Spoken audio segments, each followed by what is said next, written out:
Sabendo primeiramente isto, que nenhuma profecia da Escritura provém de particular elucidação, porque nunca jamais qualquer profecia foi dada por vontade humana.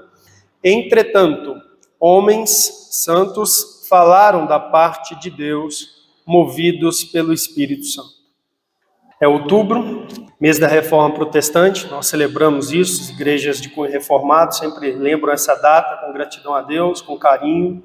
E você sabe que uma das bandeiras da Reforma é a Bíblia e a autoridade das Escrituras. E eu quero lembrar a você que Deus usou a Bíblia como elemento despertador da Reforma Protestante. E que, na verdade, o Evangelho ele foi resgatado e chega até nós, nessa herança reformada, por ação de Deus, usando as Escrituras Sagradas, usando a Bíblia. Usando a Bíblia, Deus desperta pessoas e despertou pessoas. Usando a Bíblia, Deus levou pessoas à fé em Jesus Cristo e a abandonar ritualismo e obras e uma série de outras coisas. Usando a Bíblia, Deus encorajou pessoas à causa de Cristo e nós vimos homens que foram verdadeiros guerreiros da fé e mulheres também nessa trilha histórica que deram suas vidas para viverem as Escrituras e para promoverem a causa de Cristo de acordo com as Escrituras Sagradas. Isso foi a Reforma Protestante.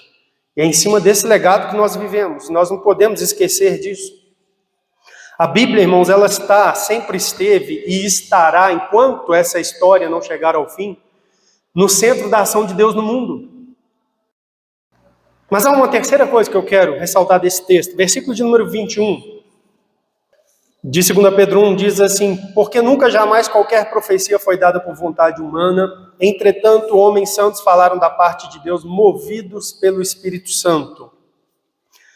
Aqui Pedro nos fala da condução e da supervisão divina, ligada àquilo que a gente chama de Escritura.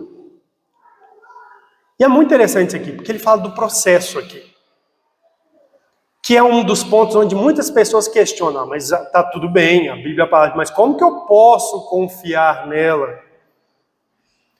Será que o processo foi bem conduzido e os profetas registraram corretamente a palavra de Deus?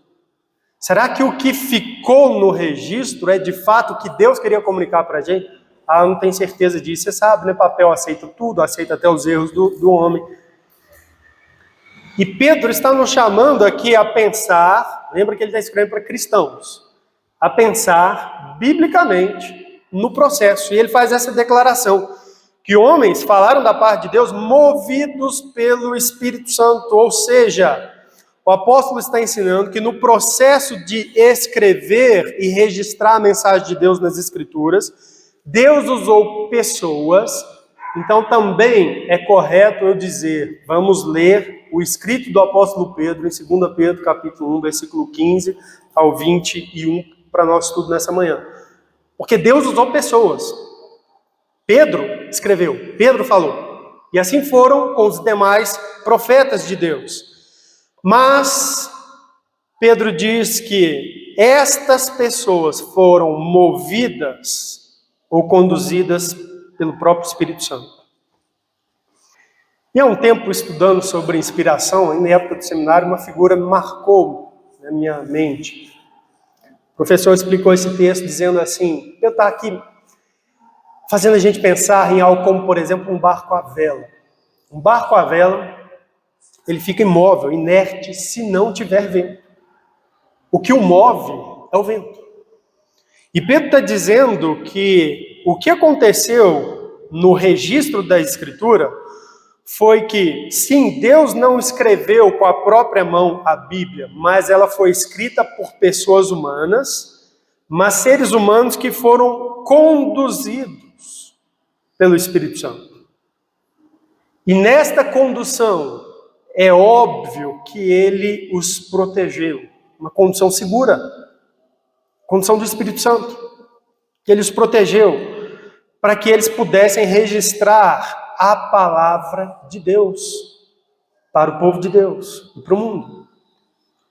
Então, o que você deve entender é que por trás do trabalho de Moisés em escrever o Pentateuco, de Davi, de escrever alguns salmos, de Jeremias, de Daniel, o profeta, dos apóstolos, dos profetas do Novo Testamento como Lucas e Marcos, estava o próprio Deus, na pessoa do Espírito Santo, movendo, conduzindo, protegendo.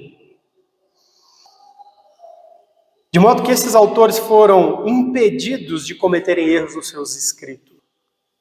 E aquilo que eles registraram lá, originalmente, foi exatamente o que Deus intencionou que ficasse de mensagem para a sua igreja.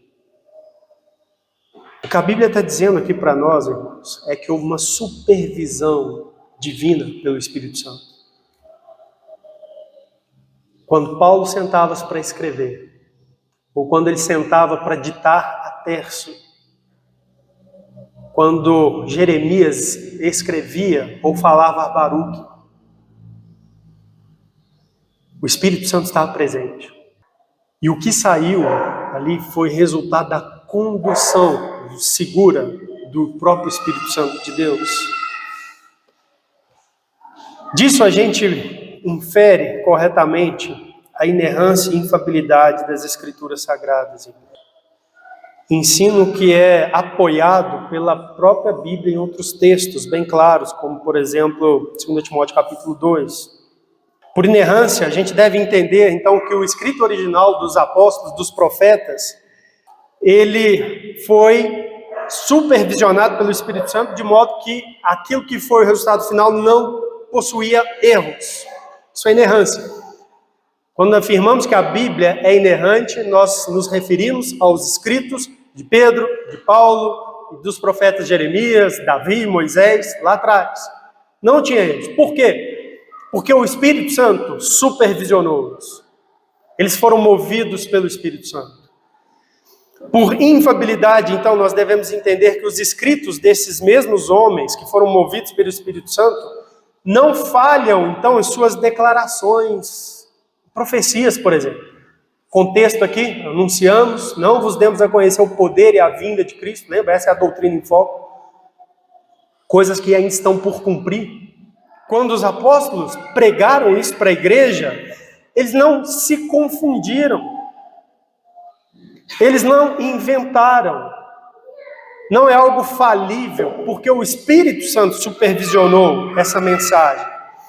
Olha comigo em João capítulo 14.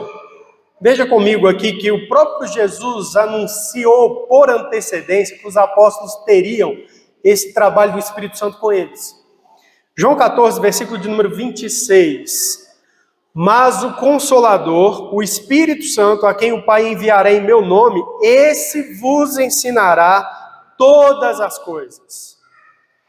E vos fará lembrar de tudo que vos tenho dito. Observe que o que Pedro está ensinando é o que Jesus já havia prometido a eles. Olha, o Espírito Santo vai fazer um papel de supervisionar vocês. Ele vai ensinar vocês em todas as coisas fundamentais, necessárias, que vocês precisarão passar para a igreja. Registrar em Bíblia, tornar Escritura. Ele vos fará lembrar tudo que era necessário, cada evento da vida de Jesus, como por exemplo o evento da transfiguração, que ele faz menção na sua segunda epístola. Jesus diz, o Espírito Santo vai fazer vocês lembrar o que for necessário para o ensino, para a instrução, para ficar a palavra de Deus para o seu povo. O Espírito Santo vai atuar, estará com vocês, supervisionando. De modo, irmãos, que o texto que nós temos em nossas mãos, ele é totalmente confiável e, por isso, inteiramente útil, que é o que Paulo diz na sua epístola. De 2 Timóteo, toda a Escritura é inspirada por Deus e útil para ensino, para repreensão, para correção, para educação na justiça, a fim de que o homem de Deus seja perfeito e perfeitamente habilitado para toda boa obra. Isso é a Bíblia. é a palavra de Deus. Ela é confiável, então ela é útil. Se instrua por ela, se dedique a compreendê-la. Você vai conhecer Deus, conhecer a si, conhecer a sua esperança, conhecer os padrões de Deus para a sua vida. Você vai ter sabedoria para viver, sabedoria para pregar o Evangelho de Cristo. Ela é útil, porque é infalível, é inerrante, é digna de confiança. Daí nós tiramos um conceito fundamental. Qual que é a fonte da igreja? A fonte de autoridade no ensino? Qual que é a fonte de onde nós tiramos a mensagem de Deus para as pessoas, o Evangelho? Qual que é a fonte de onde nós tiramos esperança para compartilhar com as pessoas? É da Bíblia. Porque a palavra de Deus e tudo o que ela ensina e proclama é confiável. Eles percebem a relevância das Escrituras para a igreja, para a vida do crente. Mas isso também traz uma responsabilidade. Se a Bíblia é, e ela é, palavra de Deus, cujo processo de registro foi conduzido pelo próprio Espírito Santo, de modo a ser confiável. Desconfiar da Bíblia é negar a competência do Espírito Santo. Por isso você tem que ter cuidado. Cuidado com o que você ouve, com o que você vê e com as vozes que questionam a palavra de Deus. Porque se você embarcar nesta, você vai estar desconfiando do Espírito Santo. Isso não é pouca coisa. Não é pouca coisa. Até porque todos nós dependemos dele para compreendê-la, para que ela gere vida, produza frutos. Se você desconfiar dele, você não vai ter uma operação eficaz dele no seu coração. Isso é sério. Quanto você confia na Bíblia Sagrada, a resposta do crente tem que ser totalmente. Deus revelou sua palavra e o seu Espírito supervisionou para que ela fosse registrada de forma confiável para mim. Totalmente. Confio totalmente no que a Bíblia diz. Então você ama ou não a Bíblia? Você viveria a sua vida empenhado em conhecê-la, em aprendê-la? Você daria a sua vida pelo conteúdo, pela sua fé naquilo que ela ensina? Você ama a Deus? Porque é impossível amar a Deus e rejeitar a sua palavra, ou ser descuidado ou indiferente com a sua palavra. Isso é impossível. Você ama a Bíblia? Você ama a Deus? Um entendimento relapso sobre a Bíblia, sua autoridade, sua confiabilidade, determina fracasso espiritual certo sobre a nossa vida, sobre a vida da igreja. Eu experimentei o que eu vou dizer aqui pessoalmente, e eu vejo isso na vida de muitas pessoas, tanto nos livros quanto na prática, na igreja, meus dias. A gente não tem muito compromisso com as reuniões da igreja quando a gente não entende e não tem o valor devido da Escritura. Uma baixa adesão às reuniões da igreja, com raríssima exceção, mas demonstra um baixo valor à Escritura Sagrada. Isso é fato. Porque aquilo que você valoriza, você tem compromisso. Nós nos esforçamos muito mais, e por vezes muito mais frequentes, para cumprir compromissos que são valiosos, relacionados ao nosso trabalho. Muito mais. Alguns de nós têm rotina de acordar às 5 horas da manhã. Todos os dias da semana. Isso é esforço. E ele é feito porque se dá valor ao que é obtido com esse esforço. O que é obtido quando a igreja se reúne? Basicamente, a igreja cristã se reúne desde o Novo Testamento para perseverar na doutrina dos apóstolos. Essa baixa adesão às programações da igreja aponta, quase que certo, um baixo valor para com a Bíblia. A gente precisa pensar nisso. A falta de reverência ao ensino da Escritura mostra um baixo valor à Bíblia. Como que a gente é pouco reverente para com a Bíblia? Quando você não dá atenção devida. Quando você a trata com enfado. Quando você ouve o seu ensino e prossegue sem mudança. Você não está se dobrando diante da Bíblia. Quando a mensagem dela chega a você e não te impacta. Não toca no seu coração. E deveria fazê-lo porque é a palavra de Deus. Lembra, a inspiração diz respeito a quem está falando com você. Tem que tocar. Tem que mudar. Tem que despertar. Tem que formar em você aqueles elementos que Deus quer que forme na nossa vida. Uma esperança viva. Você tem que ler a Bíblia e encher-se da esperança que ela tem. Porque é Deus que está te falando, te dando aquela esperança.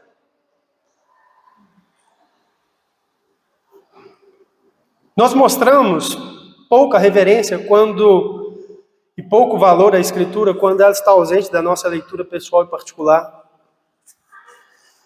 Como é que você vai ter vida com Deus se você não o ouve? Se você se coloca distante dele? Porque a Bíblia é a palavra dele. É ele falando com você. Como é que você vai ter comunhão com Cristo? Talvez para você, Cristo seja como um mudo. Você já parou para pensar nisso? Ele existe, ele é real, mas eu não ouço. Eu não sei qual é a sua vontade. Eu não compreendo seu ensino, suas promessas. Sim, ele vai ser como um mudo se você não tiver a Bíblia presente no seu dia a dia.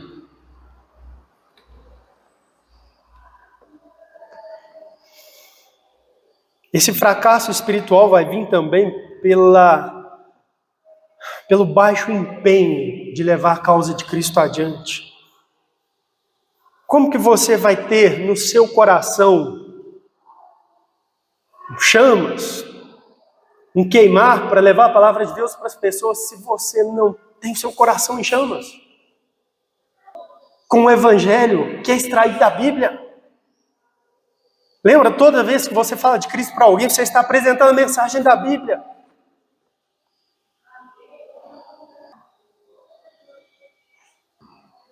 E é por isso que muitas vezes nós somos fracassos como luz nesse mundo. Não valorizar a Bíblia, não submeter a ela, não confiar nela, produz fracasso teológico. Segunda epístola de Pedro, escrita para fortalecer a igreja diante de falsos profetas. E sabe, esse é um perigo que os crentes e o povo de Deus vai enfrentar e viver ao longo de toda a sua peregrinação aqui nesse mundo, até Cristo voltar. E o diabo sempre porá cascas de banana nas rampas doutrinárias, teológicas, para tentar fazer o povo de Deus escorregar. Sempre.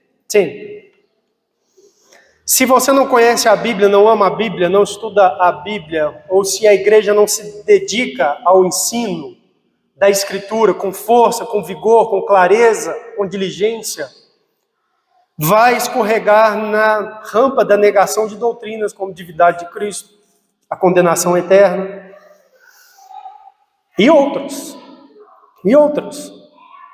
Cristãos têm escorregado na rampa de doutrinas concorrentes, como evolucionismo,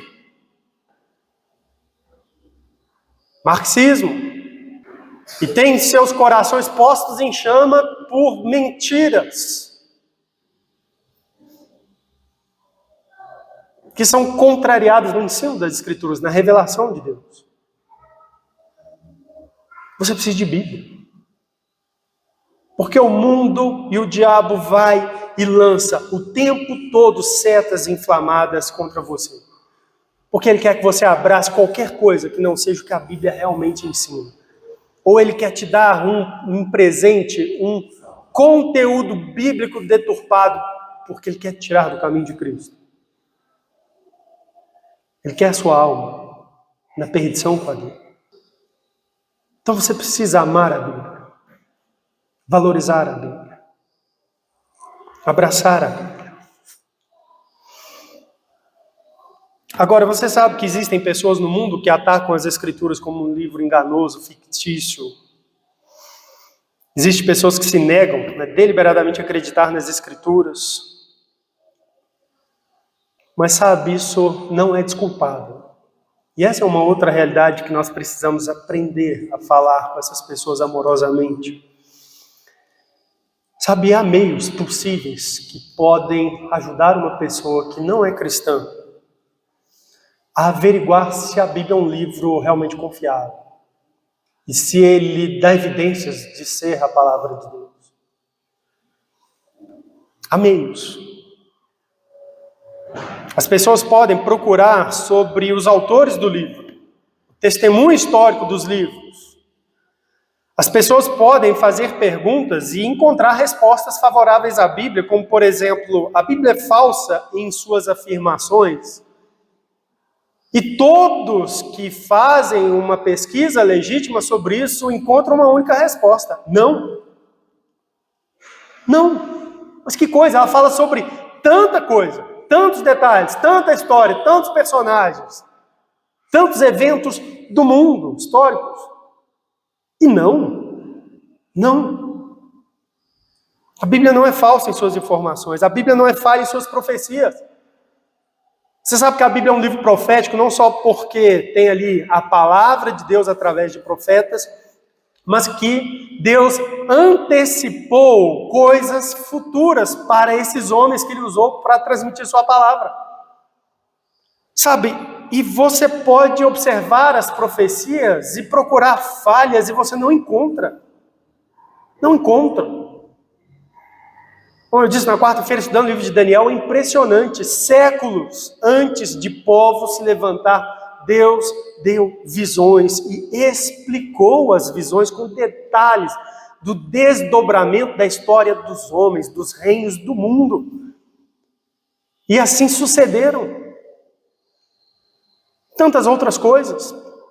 As profecias de Jesus, o anúncio de Jesus a respeito da queda de Jerusalém, da destruição do templo, cumpriu-se na geração ainda das pessoas que ouviram Jesus pregar que isto ia acontecer, enquanto que o templo ainda estava sendo reedificado, a obra ainda estava sendo feita, e havia uma espécie de harmonia ali nos dias de Pilatos e Herodes com o Império Romano.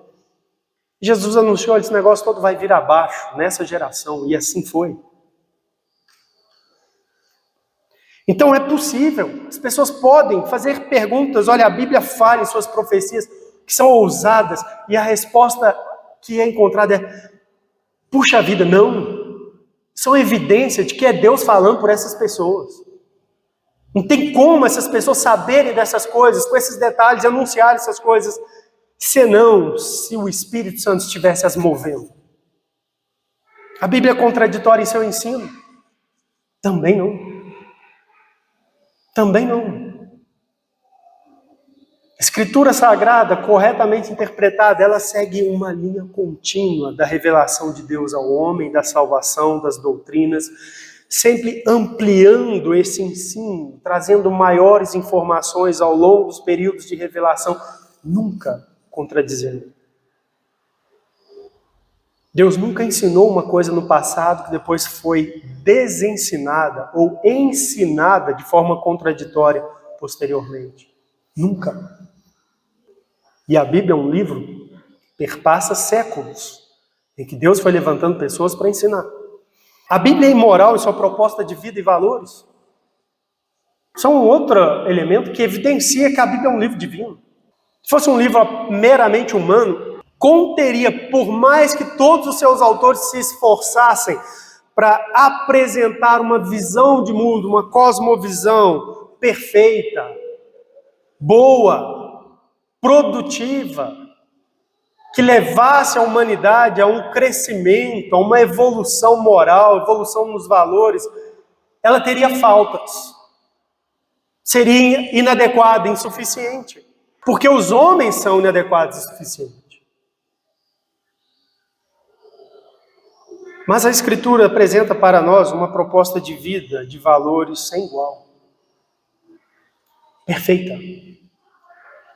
E ousa desafiar, dizendo que o Senhor, dia que Ele voltar majestoso, Ele traz juízo, cria novos céus, nova terra, onde habitam justiça.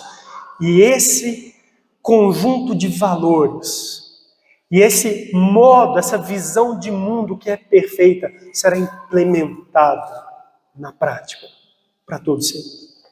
Agora, eu sei que isso dá um pouco de trabalho, mas você é responsável. Deus te deu um livro, e Ele anunciou, essa é a minha palavra. Como eu disse no início, mês de outubro, mês da Reforma Protestante, eu quero lembrar aos irmãos que nós temos nesse evento histórico, homens e mulheres que foram um exemplo em como amar a Deus, amando a sua palavra e dando a sua vida pelo Deus que conheceram na palavra. Eu quero lembrar para vocês, para nosso exemplo aqui, imitação à vida de um homem. Eu vou resumi-lo aqui de forma bem pequena. Mas eu recomendo que você faça o esforço de estudar sobre esse homem ao longo dessa semana, algum dia. Inclusive tem um filme sobre sua vida, bom. Esse homem foi William Tyndale. Ele foi um homem que viveu no período da Reforma, foi tradutor da Bíblia naquele período para a língua inglesa. William nasceu no país de Gales, ele estudou em Oxford, formou-se lá, e lá ele adquiriu as habilidades em hebraico, latim e grego, estudou artes, e ele se tornou um amante das Escrituras, um homem que amava Deus pelas Escrituras. E ele percebeu o valor da Bíblia. E ele percebeu que o povo inglês precisava conhecê-la. Na sua época, o rei era um homem perverso, Henrique VIII, proibia disseminação das Escrituras entre o povo. Ele mudou-se para a Europa, continente, Holanda, Alemanha, depois Holanda, e ele entregou sua vida num trabalho de tradução, inicialmente do Novo Testamento, para o inglês. E ele começou, através de alguns companheiros ali que faziam comércio entre a Inglaterra e o continente, a mandar cópias da Bíblia, do Novo Testamento, inicialmente, depois ele foi traduzindo também livros do Antigo Testamento. E em uma carta, um amigo seu escreveu assim: peço a Deus que registre para o dia em que deveremos comparecer perante o Senhor Jesus, que eu nunca alterei uma sílaba da palavra de Deus contra a minha consciência. Tampouco faria hoje, nem para ter em troca tudo que existe na terra, seja por honra, prazer ou riqueza. Um homem que entendia o valor da Bíblia. E eu vou adiantar, ele foi morto em outubro de 536. Ele foi queimado. O seu crime, traduzir a Escritura, traduzir a Bíblia. Foi um alto preço que ele pagou para que outras pessoas tivessem acesso à Bíblia. Você ama a Bíblia? Você ama Deus? Tem como se amar a Deus se você não ama a Bíblia? Ela é a palavra dele. Que Deus possa trazer ao nosso coração a firmeza nessas doutrinas. Principalmente, que nós vivamos todas as implicações que elas trazem sobre nossa vida. Que abracemos com coragem a responsabilidade que temos diante de termos a sua palavra conosco. Deus nos abençoe.